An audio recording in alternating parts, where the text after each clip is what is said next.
Digital business লিখে আপনারা search করে দেবেন। অ্যাপসটা আনইনস্টল অবস্থায় থাকবে, আপনারা জাস্ট আপনাদের অ্যাপসটা ইনস্টল করে দেবেন। তারপর আপনারা এখান থেকে ওপেন করবেন। সো ওপেন করার পর আপনাদের মাঝে সেম টু সেম এই ধরনের একটা ইন্টারফেস শো করবে। আপনারা একটু অপেক্ষা করবেন। হ্যাঁ, এই ধরনের একটা ইন্টারফেস শো করবে। সো নিচ থেকে আপনারা রেজিস্টার নামক যে বাটনটা আছে, জাস্ট রেজিস্টারে ক্লিক করবেন। এখানে আপনার নাম বসাতে হবে, এখানে আপনার মোবাইল নাম্বার বসাতে হবে, এখানে আপনার পাসওয়ার্ড একটা বসাতে হবে। সেম পাসওয়ার্ডের জায়গায় রেফার কোডের জায়গায় স্ক্রিনে যে রেফার কোডটা আছে ওইটা বসিয়ে দেবেন। সো এটা বসানোর পর আপনারা একটু অপেক্ষা করবেন এবং রেজিস্টারে ক্লিক করার পর কিন্তু আপনাদের লগইন নামক এই ধরনের একটা ইন্টারফেস নিয়ে আসবে। সো এখান থেকে আপনারা কি করবেন, আপনারা আবার হ্যাঁ হ্যাঁ সো তারপর আপনারা পাসওয়ার্ডটা বসিয়ে দেবেন, যেটা দিয়ে আসলে আপনারা রেজিস্টার করেছিলেন সেম পাসওয়ার্ডটা আপনারা বসিয়ে দেবেন। তারপর নিচ থেকে লগইনে ক্লিক করে দেবেন।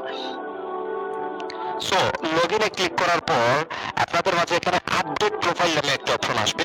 সো আপনারা কি করবেন, প্রোফাইলে এই জায়গায় ক্লিক করার পর আপনারা এখান থেকে প্রোফাইলের প্রথমত একটা পিকচার লাগাবেন, তারপর হচ্ছে আপনারা আপনাদের জিমেইল অ্যাড্রেস বসাবেন, ডেট অফ বার্থ আপনাদের জন্ম তারিখটা বসাবেন, তারপর আপনাদের অ্যাড্রেসটা বসাবেন।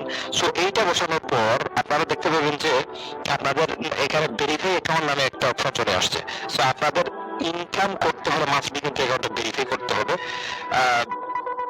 ভেরিফাই ছাড়া হয়তো আপনারা কিছু কিছু কাজ করতে পারবেন, কিন্তু ভালো একটা ইনকাম করতে হলে ভেরিফাই করতে হবে। সো ভেরিফাই অ্যাকাউন্ট করার জন্য আপনারা প্রথমত ভেরিফাই অ্যাকাউন্টে ক্লিক করবেন। তারপর আপনারা এখান থেকে বিকাশ, নগদ, রকেট, জাস্ট দুইটাতে ক্লিক করবেন, ভেরিফাই অ্যাকাউন্টে ক্লিক করবেন, ভেরিফাই ক্লিক করবেন। এটা বিকাশ, নগদ, রকেট, সেলফিন যে কোনো কিছু আপনারা ভেরিফাই করতে পারবেন। সো তারপর এখান থেকে বিকাশ, যদি বিকাশে যদি টাকা থাকে বিকাশ দিয়ে, নগদের টাকা থাকলে নগদ দিয়ে, এবং টোটাল খরচ হবে আপনাদের 250 টাকা, একদম নিচে দেওয়া আছে।